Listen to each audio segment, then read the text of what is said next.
City centre में सबसे पहले अहम खबर ग्वालियर से, जहां ग्वालियर विकास प्राधिकरण में एक चौंकाने वाला मामला सामने आया। प्राधिकरण से जुड़ी तमाम प्राइम लोकेशन वाली कॉलोनी में हाउसिंग सोसाइटियों को गलत तरीके से आवंटित किया गया। करोड़ों रुपए कीमत की जमीन के घोटाले की फाइलें ही रिकॉर्ड से गायब हैं। एक दशक बीत जाने के बाद इनमें से पुलिस ने कोई जांच इनमें नहीं की, ना ही जीडीए ने।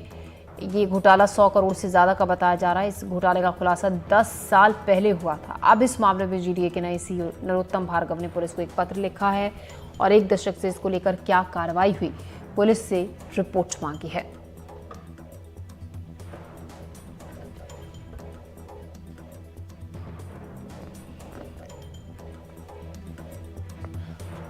तो ग्वालियर कार्यालय में जानकारी ली तो बताया गया कि इन समितियों के निराकरण पे बोर्ड से रोक लगी है और साथ में थाने में एफआईआर है। तो पता करने पर ये जानकारी सामने आई कि थाने स्तर से अभी तक उसमें संभवतः कोई कार्रवाई नहीं हुई, और अगर हुई हो तो पता नहीं। तो ऐसी स्थिति मैंने थाने से जानकारी मांगी है कि अगर आपकी जांच आगे बढ़ी हो एफआईआर के संबंध में तो उससे अवगत कराएं, और अगर कुछ फाइंडिंग्स रही हों तो उसके अनुरूप हम आगे लोगों को क्या सुविधा दे सकते हैं या किन्हीं अन्य जगह कोर्ट में या कहीं जाने की आवश्यकता है, इस पर विचार करें। और इस खबर पर ज्यादा जानकारी के साथ देवश्री माली हमारे संवाददाता हमारे साथ जुड़ रहे हैं। देव, हम आपसे ये जानना चाहेंगे, 10 साल इस मामले की जांच, 10 साल पहले इस घोटाले का खुलासा हुआ था, सालों बीत गए, इसमें क्या लगता नहीं है कि जो प्राधिकरण है उसने बहुत ही लापरवाही बरती और इतने सालों में भी कुछ एक्शन सख्त नहीं लिया गया इसके खिलाफ?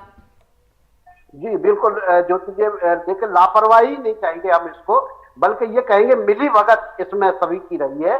और इसमें से बहुत सारे अधिकारी अब रिटायर हो चुके हैं, कर्मचारी रिटायर हो चुके हैं। जब ये पूरा घोटाला है उसमें जो राजनीतिक दल के लोग से जुड़े हुए लोग हैं वो कॉलोनाइजर, आप जानते ही है कि ज्यादातर के पीछे, पर्दे के पीछे राजनीति के लोग रहते हैं, या फिर बड़े जो है भूमाफिया रहते हैं।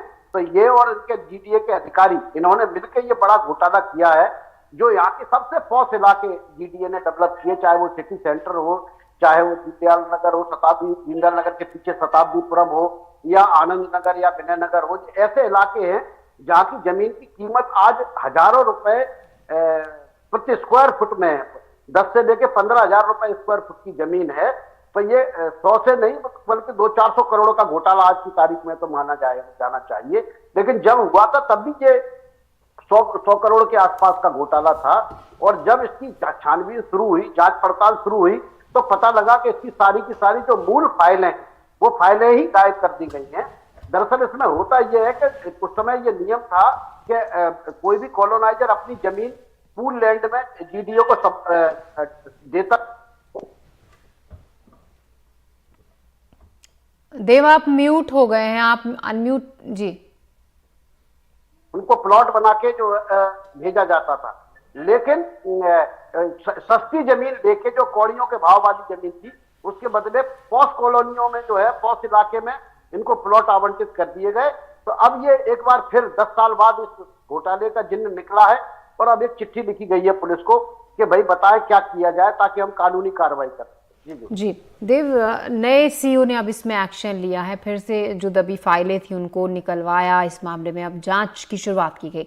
पुलिस की तरफ से क्या प्रोवाइड कुछ किया गया है? कोई जानकारी जो मांगी गई थी इस मामले में, जो भी जांच अब तक हुई है, कोई रिकॉर्ड पुलिस की तरफ से अभी तक पेश किया गया है मामले में?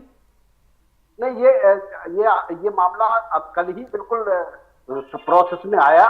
जब जीडीए के अधिकारियों से परसों हम लोगों ने बात करी तो उनकी भी नोटिस में आया कि नए सीईओ आए, तो अब उन्होंने चिट्ठी लिखी है। तो मुझे लगता है कि इस पर पुलिस की कार्रवाई शुरू होगी। पुलिस में भी, क्योंकि 10 साल 12 साल पुराना मामला है, तो पुलिस भी अब अपने रिकॉर्ड को खंगालेगी और खंगाल के उनको जानकारी देगी कि इसमें कुछ किया है कि नहीं किया है। जी देव, शुक्रिया आपका तमाम जानकारी के लिए। तो अब पुलिस से इस पूरे मामले को लेकर पूरा रिकॉर्ड मांगा गया है, जानकारी मांगी गई है कि इतने सालों में इस केस में क्या हुआ, क्या नहीं हुआ, कितनों को दोषी पाया गया। फिलहाल अब इस मामले में अभी कुछ और इंतजार करना होगा, उसके बाद पता चलेगा कि क्या एक्शन लिया गया है अभी तक।